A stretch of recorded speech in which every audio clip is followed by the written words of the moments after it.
Hello guys, કેમ છો? મજામાં ને? ઇન્ડોવાઇસમાં એકવાર ફરીથી આપ સૌનું સ્વાગત છે. આજનો આપણો પહેલો આર્ટિકલ શ્યામજી કૃષ્ણ વર્માના બારામાં છે. જુઓ ન્યૂઝ શું છે. પ્રધાનમંત્રીએ શ્યામજી કૃષ્ણ વર્માને એમની બર્થ એનિવર્સરીના દિવસે ટ્રિબ્યુટ આપ્યું છે, એટલે કે શ્રદ્ધાંજલિ આપી છે.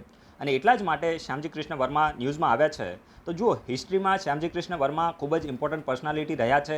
તમે એનસીઆરટીમાં પણ આમના વિશે સ્ટડી કરી હશે. એના સિવાય સ્પેક્ટ્રમની બુક્સ જેને વાંચી હશે તો એમાં પણ આમની વિશે સારી એવી ઇન્ફોર્મેશન આપી છે. તો આજે આપણે એમની બર્થ એનિવર્સરી છે તો એમને થોડા યાદ કરીને એમના વિશે એક્ઝામના પોઈન્ટ ઓફ વ્યૂ જે પણ ઇમ્પોર્ટન્ટ પોઈન્ટ્સ છે તો એને થોડા રિવાઇઝ કરી લઈએ, જેથી કરીને ફ્યુચરમાં કોઈ પણ ક્વેશ્ચન આવે તો તમે ડાયરેક્ટલી એને ટેકલ કરી શકો. યુપીએસસીએ પણ શ્યામજી કૃષ્ણ વર્મા વિશે પ્રિલિમમાં ક્વેશ્ચન પૂછેલો છે અને જીપીએસસીમાં ડીવાયએસઓ અથવા તો એસટીઆઈમાં આમના દ્વારા જે જર્નલને રિલીઝ કરવામાં આવતી હતી તો એના વિશે ક્વેશ્ચન પૂછવામાં આવ્યો હતો. તો અત્યારે હું તમને ડિટેલમાં ઇન્ફોર્મેશન આપું છું. સૌથી પહેલાં આમનો જીવનકાળ કેટલો રહ્યો તો એના વિશે ઇન્ફોર્મેશન લઈએ તો 1857થી લઈને 1930 સુધીનો આમનો જીવનકાળ રહ્યો છે. 1857માં તમને ખબર છે કે ભારતનો પહેલો સ્વાતંત્ર્ય સંગ્રામ થયો હતો અને એના વિશે હું તમને આજે બહુ જ સારો એવો ક્વેશ્ચન પૂછવાનો છું જે યુપીએસસીએ પૂછ્યો હતો, બરાબર છે. અને આમને એક ઇન્ડિયાના ફ્રીડમ ફાઇટર હતા, એના સિવાય લોયર હતા અને એક જર્નાલિસ્ટ હતા, બરાબર છે. અને મેઇનલી આમને એક રિવોલ્યુશનરી ફ્રીડમ ફાઇટર હતા, બરાબર છે. એટલે કે એક મોડરેટ જેવી આમની આઈડિયોલોજી ન હતી, ક્યાંક ને ક્યાંક એક્સ્ટ્રીમિસ્ટ આમની આઈડિયોલોજી છે તો એ થોડી જોવા મળતી હતી. અને ઇન્ડિયન હોમ રૂલ જે સોસાયટી છે તો એને સેટઅપ કરવામાં, એને ફાઉન્ડ કરવામાં પણ આમને સારું યોગદાન આપ્યું છે. આમના દ્વારા જે ઇન્ડિયન હોમ રૂલ સોસાયટી છે તો એ કોની સાથે મળીને, તો મેડમ ભીખાઈજી કામા છે, દાદાભાઈ નવરોજી છે અને એસઆર રાણા છે. તો આમની સાથે મળીને આમને જે શ્યામજી કૃષ્ણ વર્મા છે તો એમને આ ઇન્ડિયન હોમ રૂલ સોસાયટી છે તો એને ઓર્ગેનાઇઝ કરી હતી. કઈ જગ્યાએ? તો લંડનમાં. ખાસ નોટ ડાઉન કરજો, શ્યામજી કૃષ્ણ વર્માએ જે ઇન્ડિયન હોમ રૂલ સોસાયટી છે, ઇન્ડિયન હોમ રૂલ સોસાયટી, તો એને લંડનની અંદર 1905માં કોની સાથે મળીને? તો મેડમ ભીખાઈજી કામા છે, એના સિવાય દાદાભાઈ નવરોજી છે, જેને આપણે grand old man of India કહીએ છીએ. યુપીએસસીએ ક્વેશ્ચન પૂછો તો આ પ્રકારના પપ્પુ ક્વેશ્ચન પણ યુપીએસસીમાં આવી જતા હોય છે કે કઈ વ્યક્તિ એ હિસ્ટ્રીમાં grand old man of India તરીકે જાણીતા હતા. તો એનો સાચો જવાબ છે તો દાદાભાઈ નવરોજી આવતો હતો. તો દાદાભાઈ નવરોજી, એના સિવાય જે એસઆર રાણા છે તો એમની સાથે મળીને લંડનની અંદર 1905માં જે ઇન્ડિયન હોમ રૂલ સોસાયટી છે તો એને ઓર્ગેનાઇઝ કરવામાં આમને સારું યોગદાન આપ્યું હતું. અને જે ઇન્ડિયા હાઉસ છે તો એને પણ શ્યામજી કૃષ્ણ વર્મા દ્વારા સેટઅપ કરવામાં આવ્યું હતું. કઈ જગ્યાએ? તો લંડનમાં. યુપીએસસી અહીંયાથી ક્વેશ્ચન પૂછ્યો હતો. મેં તમને કીધું ને કે શ્યામજી કૃષ્ણ વર્મા વિશે ક્વેશ્ચન પૂછ્યો હતો તો યુપીએસસી અહીંયાથી ક્વેશ્ચન પૂછ્યો હતો કે જે ઇન્ડિયા હાઉસ છે તો એ કોના દ્વારા સેટઅપ કરવામાં આવ્યું હતું? તો શ્યામજી કૃષ્ણ વર્મા દ્વારા સેટઅપ કરવામાં આવ્યું હતું. લંડનમાં આને સેટઅપ કરવામાં આવ્યું હતું. It was a student resident that existed between 1905 and 1910, which was open to promote nationalist view among the Indian student in Britain. એટલે કહેવા શું માંગે છે કે બ્રિટનની અંદર જે ભારતના વિદ્યાર્થીઓ રહેતા હતા તો એ ભારતના વિદ્યાર્થીઓની અંદર જે નેશનલિસ્ટ ફિલિંગ છે, નેશનલિસ્ટ વ્યૂ છે તો એને પ્રમોટ કરવા માટે જે શ્યામજી કૃષ્ણ વર્મા છે તો એમને લંડનની અંદર જે ઇન્ડિયા હાઉસ છે તો એને સેટઅપ કર્યું હતું ને એક પ્રકારનો સ્ટુડન્ટ માટેનું રેસિડન્ટ હતું, એટલે કે રહેવા માટેનું સ્થળ હતું.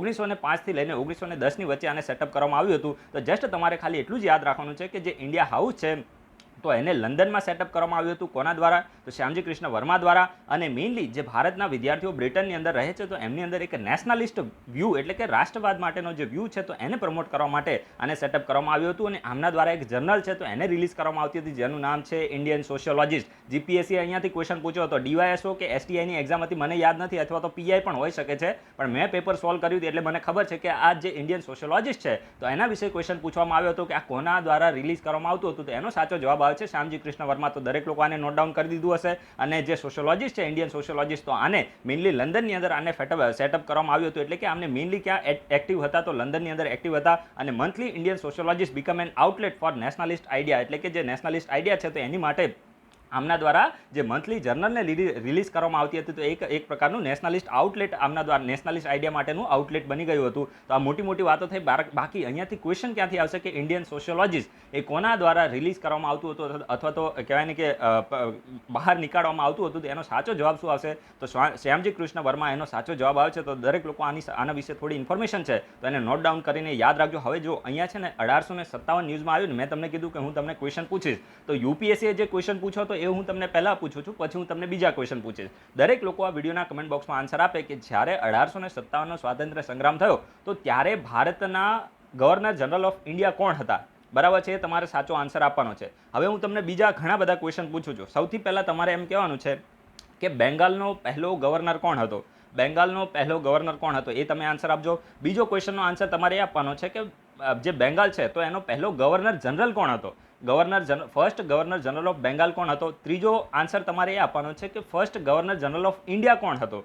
બરાબર છે. એના સિવાય જે last governor general of India કોણ હતો અને પહેલો વાઇસરોય ઓફ ઇન્ડિયા કોણ હતો? આટલા ક્વેશ્ચનના તમારે દરેક લોકોએ આન્સર આપવાનો છે. એક વખત ફરીથી બોલું છું, બેંગાલનો પહેલો ગવર્નર કોણ હતો? બીજો ક્વેશ્ચન તમારી માટે એ છે કે બેંગાલનો પહેલો ગવર્નર જનરલ કોણ હતો? ત્રીજો ક્વેશ્ચન એ છે કે ભારતનો પહેલો ગવર્નર જનરલ ઓફ ઇન્ડિયા કોણ હતો? અને ચોથો ક્વેશ્ચન એ પણ આપી દેજો કે last governor general of Bengal કોણ હતો? બરાબર છે. એના સિવાય મેં તમને વાઇસરોય ઓફ ઇન્ડિયા તરીકે પણ ક્વેશ્ચન પૂછ્યો છે કે પહેલો જે વાઇસરોય ઓફ ઇન્ડિયા છે તો એ કોણ હતો અને last governor general of India કોણ હતો? તો આટલા ક્વેશ્ચનના તમે આન્સર આપશો. એકદમ કહેવાય ને કે ટ્રિકી ક્વેશ્ચન છે અને તમને આના વિશેની ઇન્ફોર્મેશન હોવી જોઈએ. વારંવાર આ જે ટોપિક છે તો ત્યાંથી ક્વેશ્ચન બનતા હોય છે, તો દરેક લોકોએ આના વિશે થોડી ઇન્ફોર્મેશન સર્ચ કરીને આન્સર આપવાની કોશિશ કરવાની છે. એના પછી જે નેક્સ્ટ આર્ટિકલ છે તો તે પેન ઇન્ડિયા ટાઈમ યુઝ સર્વેના બારમાં છે. જો ભારતનો પહેલો pan India time use survey છે તો એને કોના દ્વારા કન્ડક્ટ કરવામાં આવ્યો છે? ક્વેશ્ચન અહીંયાથી જ આવશે. તો તમારે એનો સાચો જવાબ યાદ રાખવાનો છે. મિનિસ્ટ્રી ઓફ સ્ટેટિસ્ટિક્સ દ્વારા ઇન્ડિયાનો પહેલો pan India time use survey છે તો એને કન્ડક્ટ કરવામાં આવે છે. અને આ ટાઈમ યુઝ સર્વે એટલે તમે સમજી શકો છો કે ભારતના લોકો કઈ પ્રકાર પોતાનો જે ટાઈમ છે તો એને કઈ જગ્યાએ યુટિલાઇઝ કરે છે, તો એને અસેસ કરવા માટે, એનો સર્વે કરવા માટે આ પ્રકારનો જે ટાઈમ યુઝ સર્વે છે તો મિનિસ્ટ્રી ઓફ સ્ટેટિસ્ટિક્સ છે તો એના દ્વારા કન્ડક્ટ કરવામાં આવે છે. તો આ બેઝિક ઇન્ફોર્મેશન તમારે જસ્ટ નોટ ડાઉન કરવાની છે. હવે આના વિશે થોડી વધારે ઇન્ફોર્મેશન હું તમને આપું. A time use survey measures the amount of the time people spend doing the various activities such as the paid work, child care, volunteering and socialising. બરાબર છે. એટલે કહેવા શું માંગે છે કે આ જે ટાઈમ યુઝ સર્વે છે તો મેઇનલી ભારતના જે લોકો છે તો વેરિયસ પ્રકારની એક્ટિવિટીઝ, જેવી રીતે માની લો કે પેડ વર્ક કરવાનું હોય એટલે કે પૈસા કોઈ લોકો ચૂકવતા હોય ને ત્યાં કામ કરવાનું હોય, એના સિવાય બાળકો છે તો એની કેર કરવાની હોય, વોલેન્ટિયરિંગ હોય એટલે માની લો કે કોઈ મંદિર છે તો એની અંદર લોકો સેવા આપવા માટે જતા હોય છે ને એવી ઘણી બધી એવી વોલેન્ટિયર એક્ટિવિટી થતી હોય છે, સોશિયલાઇઝિંગ છે. તો આવી બધી એક્ટિવિટી પાછળ વ્યક્તિઓ કેટલો સમય છે તો એ સ્પેન્ડ કરે છે તો એનો સર્વે કરવા માટે અહીંયાથી કોઈ ક્વેશ્ચન ના આવે, ખાલી એટલું જ આવશે કે આ ફર્સ્ટ પેન ઇન્ડિયા એટલે ઓલ ઇન્ડિયા લેવલનો ટાઈમ યુઝ સર્વે છે તો કોના દ્વારા કન્ડક્ટ કરવામાં આવ્યો? તો મિનિસ્ટ્રી ઓફ સ્ટેટિસ્ટિક્સ દ્વારા. તો આટલું તમારે યાદ રાખવાનું છે. The primary objective of the first time use survey is to measure the participation of the men and women in the paid and unpaid activity. એટલે કે જે પુરુષો અને સ્ત્રીઓ દ્વારા પેડ અને અનપેડ એટલે કે જેમાં પૈસાની ચૂકવણી કરવામાં આવે છે અને જેમાં મફતમાં કામ કરવામાં આવે છે તો એમાં જે પુરુષો અને સ્ત્રીઓ કેટલો ટાઈમ પોતાનો સ્પેન્ડ કરે છે તો એને મેઝર કરવાનો મેઇનલી મકસદ હતો. તો આ નાની બાબતો અહીંયાથી કોઈ ક્વેશ્ચન ના બને. જસ્ટ આટલો મેં તમને પહેલી લાઈન કીધી ને તો એ જ તમારે નોટ ડાઉન કરવાની છે કે Ministry of Statistics and Programme Implementation છે તો એના દ્વારા પહેલો pan India time use survey છે તો એનો કન્ડક્ટ કરવામાં આવ્યો હતો. એના પછી જે નેક્સ્ટ આર્ટિકલ છે તો તે ખાસ કરીને સંસ્કૃત લેંગ્વેજના યુઝના બારામાં છે. અહીંયા સંસ્કૃત લખવાનું રહી ગયું છે, તમે લોકો એડ કરી દેજો. યુપી ગવર્મેન્ટ છે તો એના દ્વારા જે સંસ્કૃત ભાષા છે તો એનો યુઝ છે તો એને પ્રમોટ કરવામાં આવી રહ્યો છે. હવે યુપી ગવર્મેન્ટ છે તો એના દ્વારા ડિસિઝન લેવામાં આવ્યું છે કે યુપી સરકાર દ્વારા જે પણ મહત્વના પ્રેસને રિલીઝ કરવામાં આવશે, ખાસ કરીને જેવી રીતે જે મુખ્યમંત્રી છે તો એના દ્વારા કોઈ સ્પીચ આપવામાં આવી હોય તો એને રિલીઝ કરવામાં આવે. તો અત્યાર સુધી શું થતું હતું કે ફક્ત ઇંગ્લિશ છે, હિન્દી છે અને ઉર્દુ, તો આ ત્રણ ભાષાની અંદર જ રિલીઝ થતું હતું. પરંતુ હવે યુપી ગવર્મેન્ટે ડિસિઝન લીધો છે કે ભાઈ અમે હવે સંસ્કૃત ભાષાને પણ પ્રમોટ કરીશું. હવે અમારી જે પણ પ્રેસ રિલીઝ હશે તો એને અમે શું કરીશું, સંસ્કૃત ભાષાની અંદર પણ પ્રમોટ કરીશું. સમજી ગયા? એટલે કે રિલીઝ કરવામાં આવશે જેથી કરીને જે સંસ્કૃત ભાષા હવે ખૂબ જ ભારતમાં લગભગ 24,000 જેટલા જે લોકો છે, 121 કરોડ લોકોમાંથી 2011નો જે સેન્સસ થયો હતો તો એમાં એવું જાણવા મળ્યું હતું કે 121 કરોડ ભારતના લોકો છે એમાં એપ્રોક્સિમેટલી 24,000 લોકો જેવા છે જેની માતૃભાષા ફર્સ્ટ લેંગ્વેજ છે તો સંસ્કૃત ભાષા છે. એટલે કે દિવસે ને દિવસે આનું પ્રભુત્વ છે તો ઓછું થઈ રહ્યું છે, લોકો આનો ખૂબ જ ઓછો યુઝ કરી રહ્યા છે. તો આ જે લેંગ્વેજ છે તો એને કહેવાય કે અસ્તિત્વમાં રહે તો એ માટે જે યુપી ગવર્મેન્ટ છે તો સંસ્કૃત ભાષાને પ્રમોટ કરવા માંગે છે. હવે આપણે સંસ્કૃત ભાષા વિશે થોડી બેઝિક ઇન્ફોર્મેશન લઈએ કે આ જે ભાષા છે તો એનું ઓરિજિન ક્યારે થયું હતું. બરાબર છે. તો એ તમારે યાદ રાખવાનું છે. સંસ્કૃત છે તો એક ઓલ્ડ ઇન્ડો આર્યન લેંગ્વેજ છે. દરેક લોકો નોટ ડાઉન કરજો, ઇન્ડો આર્યન લેંગ્વેજ છે. અને આ ખાસ કરીને જે ઇન્ડિયન સબકોન્ટિનેન્ટ છે તો એમાં લગભગ 3500 વર્ષ જૂની આ જે ભાષા છે તો દરેક લોકો આને નોટ ડાઉન કરજો. કેટલા વર્ષ જૂની ભાષા છે તો એપ્રોક્સિમેટલી 3500 વર્ષ જૂની આ ભાષા છે. It is primary sacred language of Hinduism. જો જે હિન્દુઇઝમ છે બરાબર છે તો એની અંદર એક પવિત્ર ભાષા છે તો આને માનવામાં આવે છે. અને હિન્દુઇઝમમાં ખાસ કરીને જે ફિલોસોફી છે તો મોટા ભાગની જે ફિલોસોફી છે તો એ આ જ ભાષાની અંદર લખાયેલી છે. કઈ ભાષાની અંદર? તો સંસ્કૃત ભાષાની અંદર. પ્રિડોમિનેટલી સંસ્કૃત ભાષાની અંદર જ લખાયેલી છે. અને એના સિવાય જે બુદ્ધિઝમ છે, જૈનિઝમ છે તો એની અંદર પણ પણ અમુક જે પ્રિન્સિપલ ટેક્સ્ટ છે તો એ પણ સંસ્કૃત ભાષાની અંદર લખાયેલા છે. The modern Sanskrit is traceable in second millennium BCE in form as known as the Vedic Sanskrit. એટલે કે જે મોડર્ન સંસ્કૃત છે અત્યારે હાલમાં જે આપણે સંસ્કૃત યુઝ કરી રહ્યા છે તો આ એક મોડર્ન સંસ્કૃત છે. અને આ જે મોડર્ન સંસ્કૃત છે તો એનું ઓરિજિન ક્યારે થયું માનવામાં આવે છે તો સેકન્ડ મિલેનિયમ BCE એટલે સેકન્ડ BCE આપણે કહીએ ને, ફર્સ્ટ BCE આવે ને પછી AD ચાલુ થાય છે, બરાબર, 0 પછી AD ચાલુ થાય છે. અને આના વિશે તમે હિસ્ટ્રીમાં સ્ટડી કરી હશે. તો જે મોડર્ન જે કહેવાય ને કે સંસ્કૃત છે તો એને ક્યારે ટ્રેસ કરી શકાય છે તો સેકન્ડ મિલેનિયમ BCE થી આને ટ્રેસ કરી શકાય છે. અને ત્યારે કયો પીરિયડ શરૂ થયો હતો તો વૈદિક પીરિયડ શરૂ થયો હતો. આના વિશે પણ તમે સ્ટડી કરી હશે, સમજી ગયા. તો આ સંસ્કૃત જે મોડર્ન સંસ્કૃત છે તો એને આપણે વૈદિક સંસ્કૃત પણ કહીએ છીએ. અને વૈદિક સંસ્કૃતમાં અર્લીએસ્ટ નોન કમ્પોઝિશન કઈ છે તો અર્લીએસ્ટ નોન કમ્પોઝિશન છે ઋગ્વેદા, બરાબર છે. તો ઋગ્વેદા ન્યૂઝ આવ્યું તો કહેવાય ને કે અત્યારે ન્યૂઝમાં આવ્યું તો આપણે ઋગ્વેદાની ઉપર થોડા સારા એવા હું તમને આજે વેદા ઉપર ક્વેશ્ચન પૂછી લઈશ, બરાબર છે. અ મોર refined and standardized grammatical form of the classical Sanskrit emerged in the mid first millennium BC with the Ashtadhyayi treatise પાણીની ટ્રીટીઝ ઓફ ધ પાણીની. હવે જો આજે પાણીની છે ને એના વિશે યુપીએસસી અત્યારે 4 ઓક્ટોબરના દિવસે જે એક્ઝામ થઈ ને તો એમાં યુપીએસસીએ પાણીની ઉપર ક્વેશ્ચન પૂછ્યો હતો, બરાબર છે. તો આ તમારે આ રીતે પણ યાદ રાખવાનું છે કે જે અષ્ટાધ્યાયી બુક છે તો એ કોના દ્વારા લખવામાં આવી હતી તો પાણીની દ્વારા લખવામાં આવી હતી. અને આ જે બુક છે તો એમાં જે ક્લાસિકલ સંસ્કૃત છે તો એ ઇમર્જ થયું હતું ક્યારે તો ફર્સ્ટ મિલેનિયમ BCE, સમજી ગયા. તો આ તમારે ખાસ નોટ ડાઉન કરવાનું છે. જે એક પ્રકારે સંસ્કૃતનું એક સ્ટાન્ડર્ડાઇઝ ગ્રામેટિકલ જે ફોર્મ છે તો એ કઈ બુકમાંથી ઇમર્જ થયું હતું તો એ અષ્ટાધ્યાયીની જે પાણીની જે અષ્ટાધ્યાયી બુક હતી, બરાબર છે, સંસ્કૃત ભાષા ઉપર. તો એમાં જે ક્લાસિકલ સંસ્કૃત છે તો એ ઇમર્જ થયું હતું. અને Sanskrit is one of the 22 listed languages listed in the 8th schedule of the Indian constitution. એટલે કે જે ભારતનું સંવિધાન છે તો એમાં જે 8મી સૂચિ છે તો એની અંદર 22 જે ભાષા છે તો એને ભારતની શેડ્યુલ લેંગ્વેજ તરીકે નોટિફાઈ કરવામાં આવી છે. અને એમાંથી એક ભાષા કઈ છે તો સંસ્કૃત ભાષા છે. તો આ પણ તમારે યાદ રાખવાનું છે. અને મેં તમને પહેલા પણ કીધું કે 2011નો જે સેન્સસ થયો તો એમાં એવું જાણવા મળ્યું હતું કે 121 કરોડની જે પોપ્યુલેશન છે તો એમાં 24,821 લોકો જ એવા છે જેની પહેલી જે ભાષા છે તો એ સંસ્કૃત ભાષા છે. તો આ પણ તમે નોટ ડાઉન કરી દીધું હશે. અને ભારતની અંદર પહેલી સંસ્કૃત માટેની યુનિવર્સિટી છે તો એ કઈ જગ્યાએ એને ક્યારે સેટઅપ કરવામાં આવી હતી તો વારાણસીની અંદર સેટઅપ કરવામાં આવી હતી 1791માં. અને એ યુનિવર્સિટીનું નામ તમારે નોટ ડાઉન કરવું હોય તો સંપૂર્ણાનંદ સંસ્કૃત યુનિવર્સિટી. તો આ પણ તમે નોટ ડાઉન કરી શકો છો. વધારે અહીંયાથી કોઈ ક્વેશ્ચન બનવાનો નથી. તો અત્યારે મેં તમને સંસ્કૃત વિશે ડિટેલમાં ઇન્ફોર્મેશન આપી. હવે મેં તમને કીધું ને કે અત્યારે ઋગ્વેદા અહીંયા ન્યૂઝમાં આવ્યા ને તો આપણે આની સાથે લિંક કરીને તમારે થોડું સારું એવું રિવિઝન કરાવી દઉં. મોટાભાગના લોકોએ તો આમ તો વાંચ્યું જ હશે, તેમ છતાં તમારે આ વિડીયોના કમેન્ટ બોક્સમાં કહેવાનું છે કે જે માની લો કે ઋગ્વેદ છે તો એનો ઉપવેદ કયો છે, બરાબર, યજુર્વેદનો ઉપવેદ કયો છે, સામવેદનો ઉપવેદ કયો છે અને અથર્વવેદનો ઉપવેદ કયો છે. તો આ 4 વેદા મેં તમને કીધા. તો આના ઉપવેદ કયા છે ને આ તમે દરેક લોકો ગૂગલમાં જઈને આના વિશે ઇન્ફોર્મેશન સર્ચ કરીને તમારી નોટમાં નોટ ડાઉન કરી દો. કારણ કે મેચ ધ ફોલોઈંગમાં આવી શકે છે. દરેક લોકોને આના વિશે ઇન્ફોર્મેશન હોવી જોઈએ, બરાબર. અને તમે માની લો કે ઋગ્વેદ વિશે તમે થોડા ફ્રી છો, બરાબર, તમારે વધારે કામ નથી, તમારી લાઈફ માટે તમે કંઈક કરવા માંગો છો તો તમારે એટલું કામ કરવાનું છે કે જે ઋગ્વેદ છે ને એના વિશે થોડી ઇન્ફોર્મેશન સર્ચ કરીને તમારી નોટ્સમાં નોટ ડાઉન કરી દો. એના સિવાય આ વિડીયોના કમેન્ટ બોક્સમાં તમે જો આન્સર આપવા માંગતા હોય તો તમે લોકો ત્યાં પણ ઋગ્વેદ વિશે થોડી ઇન્ફોર્મેશન સર્ચ કરીને આન્સર આપો, બરાબર છે. એની અંદર કેટલા હાઇમ્સ આવે છે ને એને ઋગ્વેદ છે તો એનો ટાઈમ તમે લખી શકો છો. અને એના વિશે જે પણ તમને સારી એવી ઇન્ફોર્મેશન એક્ઝામના પોઈન્ટ ઓફ વ્યૂ રેલેવન્ટ લાગે તો તમે લોકો એ તમારા તરફથી એફર્ટ્સ લગાવી શકો છો. એના પછી જે નેક્સ્ટ આર્ટિકલ છે તો તે શિપિંગ કોર્પોરેશન ઓફ ઇન્ડિયાના બારામાં છે. હવે જો શિપિંગ કોર્પોરેશન ઓફ ઇન્ડિયા છે ને તો રિસન્ટલી એની ડાયમંડ જુબલીને સેલિબ્રેટ કરવામાં આવી છે. તમને એમ થાય કે ડાયમંડ જુબલી એટલે શું? તો જો હું તમને કહી દઉં, જે ડાયમંડ જુબલી છે ને એ 60 વર્ષે ડાયમંડ જુબલી છે તો એને સેલિબ્રેટ કરવામાં આવે છે. જો દર જે 25 વર્ષે હોય ને, દર 25 વર્ષે તો એને આપણે સિલ્વર જુબલી કહીએ છીએ, બરાબર. 50 વર્ષે હોય તો એને આપણે શું કહીએ છીએ? ગોલ્ડન જુબલી કહીએ છીએ. 60 વર્ષે હોય તો એને આપણે ડાયમંડ જુબલી કહીએ છીએ. અને 70 હોય એટલે કે 70 વર્ષ હોય તો એને આપણે કહીએ છીએ પ્લેટિનિયમ જુબલી,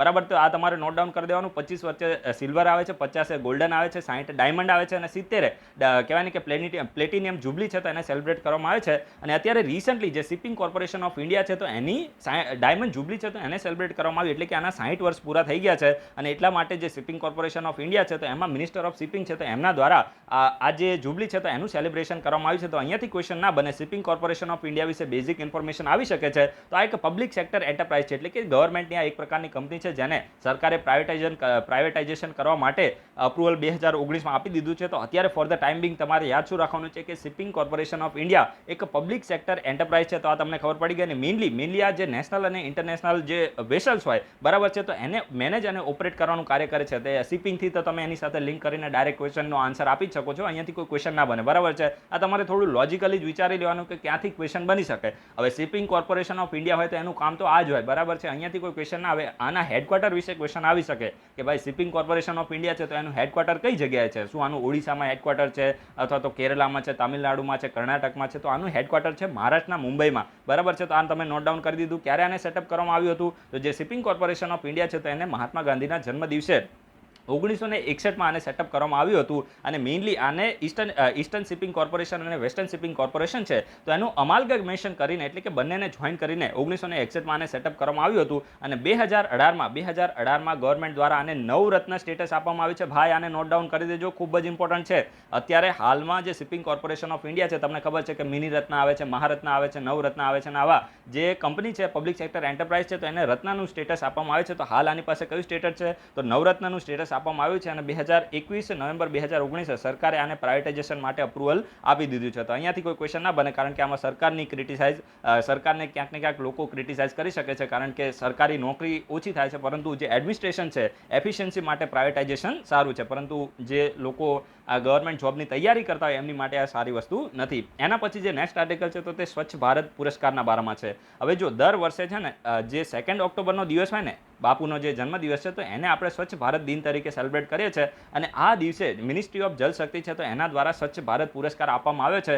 અને આ જે સ્વચ્છ ભારત પુરસ્કાર છે ને આપણી 100% ગેરંટી છે કે આ આવનારી કોઈ પણ એક્ઝામ જીપીએસસીની હશે, અથવા તો માની લો કે કોઈ પણ બીજી અમુક લોકો પેલું કહેવાય ને કે ગૌણ સેવા પસંદગી મંડળ કે એની કોઈ એક્ઝામ આપતા હોય છે તો ત્યાં પણ ક્વેશ્ચન બનશે. કારણ કે આ જે સ્વચ્છ ભારત પુરસ્કાર છે ને તો એમાં ટોપ ઉપર કોણ આવ્યું છે? આ આપણું ગુજરાત બરાબર છે. આપણું જે ગુજરાત છે તો એ આમાં ટોપ ઉપર આવ્યું છે. ને એટલા માટે સરકારની થોડી વાહવાઈ થાય ને બરાબર છે. તો જ્યારે આવું હોય ને તો ત્યારે ગુજરાતમાં ક્વેશ્ચન આવવાની સંભાવના વધી જાય, કારણ કે સ્ટેટની કેટેગરીમાં આ આપણું જે ગુજરાત છે તો એને ટોપ કર્યું છે. સમજી ગયા? એટલા જ માટે ક્વેશ્ચન આવવાની સંભાવના વધી જાય છે. તો અત્યારે હું તમને આના વિશે ડિટેલમાં ઇન્ફોર્મેશન આપું છું. સૌથી પહેલા સ્વચ્છ ભારત પુરસ્કાર માટે કઈ મિનિસ્ટ્રી રિસ્પોન્સિબલ છે? તો મિનિસ્ટ્રી છે જલ શક્તિ. મિનિસ્ટ્રી ઓફ જલ શક્તિ દ્વારા આ જે પુરસ્કાર છે તો બાપુના જન્મદિવસે આપવામાં આવે છે. અને આમાં મેઇનલી જે સ્ટેટ છે, યુનિયન ટેરેટરી છે, ડિસ્ટ્રિક્ટ છે, બ્લોક એટલે તાલુકા અને ગ્રામ પંચાયત છે, એના સિવાય વેરિયસ કેટેગરીમાં અવોર્ડ છે તો આપવામાં આવે છે. અને આ જે મિનિસ્ટ્રી ઓફ જલ શક્તિ કીધી તો એમાં પર્ટિક્યુલર ડિપાર્ટમેન્ટ કયો છે? તો department of drinking water and sanitation બરાબર છે. તો એના દ્વારા જે અવોર્ડ છે તો એને આપવામાં આવે છે.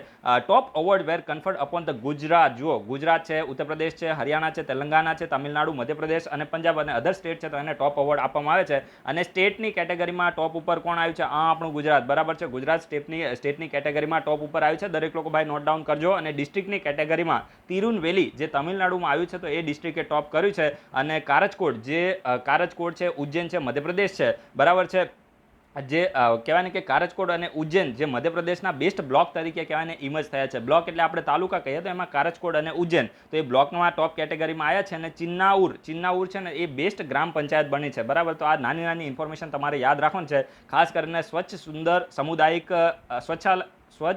સુંદર સામુદાયિક શૌચાલય કેમ્પેન હતું જેને મિનિસ્ટ્રી દ્વારા ઓર્ગેનાઇઝ કરવામાં આવ્યું હતું નવેમ્બર 2019થી 30 એપ્રિલ 2020. આ બધું તમારે ફાલતુ ડેટા યાદ રાખવાની જરૂર નથી. જસ્ટ એટલું યાદ રાખજો. ચિન્નાઉર છે તો ગ્રામ પંચાયતમાં ટોપ ઉપર આવ્યું છે. એના સિવાય જે પ્રધાનમંત્રી છે તો એમના દ્વારા ગંદકી સે મુક્ત એક કેમ્પેનને લોન્ચ કરવામાં આવ્યું હતું. અને આ ગંદકી સે મુક્ત કેમ્પેનમાં ટોપ ઉપર કોણ આવ્યું છે? તેલંગાના આવ્યું છે. તો આ નાની ઇન્ફોર્મેશન તમારે જસ્ટ નોટ ડાઉન કરવાની છે. ક્વેશ્ચન અહીંયાથી ના બને. ક્વેશ્ચન આટલો જ બને. જો ગુજરાતમાં ક્વેશ્ચન આવો હોય તો મારા ખ્યાલથી આ જ પ્રકારનો ક્વેશ્ચન બની શકે કે સ્ટેટની કેટેગરીમાં જે આ સ્વચ્છ ભારત પુરસ્કાર છે તો એમાં કોને ટોપ કર્યું છે? તો ગુજરાતે ટોપ કર્યું છે. અને સ્વચ્છ ભારત પુરસ્કાર કોના દ્વારા આપવામાં આવે છે? તો મિનિસ્ટ્રી ઓફ જલ શક્તિ દ્વારા આપવામાં આવે છે બરાબર છે. આની જગ્યાએ તમને એમ પણ પૂછી લે ministry of housing and urban affairs આપી દે તો તમે ત્યાં પણ કન્ફ્યુઝ થઈ શકો છો. તો અત્યારે તમારે શું યાદ રાખવાનું છે? સ્વચ્છ ભારત પુરસ્કાર એ મિનિસ્ટ્રી ઓફ જલ શક્તિ દ્વારા આપવામાં આવે છે બરાબર. તો આજે આપણે બધા આર્ટિકલને ડિસ્કસ કરી લીધા છે. અને હું થોડું વિડીયોમાં સ્પીડમાં બોલ્યો છું મને ખબર છે, પરંતુ મારી પાસે અત્યારે મેં તમને પહેલાં પણ કીધું છે રોજ એક વાત કહેવી પોસિબલ નથી. તમને જો વધારે સ્પીડ લાગે તો તમે ઉપર 3 ડોટ છે ત્યાંથી ધીમી કરી દો. બાકી ધીમે બોલવું અત્યારે મારી માટે પોસિબલ નથી. તમે એ સમજી શકો છો બરાબર. કારણ કે પછી 20 મિનિટની જગ્યાએ 40 મિનિટ એ મને પોસાશે નહીં બરાબર છે. એટલા માટે તમારી રીતે થોડું મેનેજ કરી લેજો. વિડીયો ગમે તો લાઈક જરૂર કરજો, ના ગમે તો ડિસલાઈક કરજો. અને વિડીયોના ડિસ્ક્રિપ્શન બોક્સમાં Telegram channel, Twitter account, Instagram account, Facebook page અને વોટ્સઅપ ગ્રુપની લિંક આપી છે, ત્યાંથી તમે જોઈન થઈ શકો છો. Thanks for watching. તમારા બધાનો દિવસ શુભ જાય.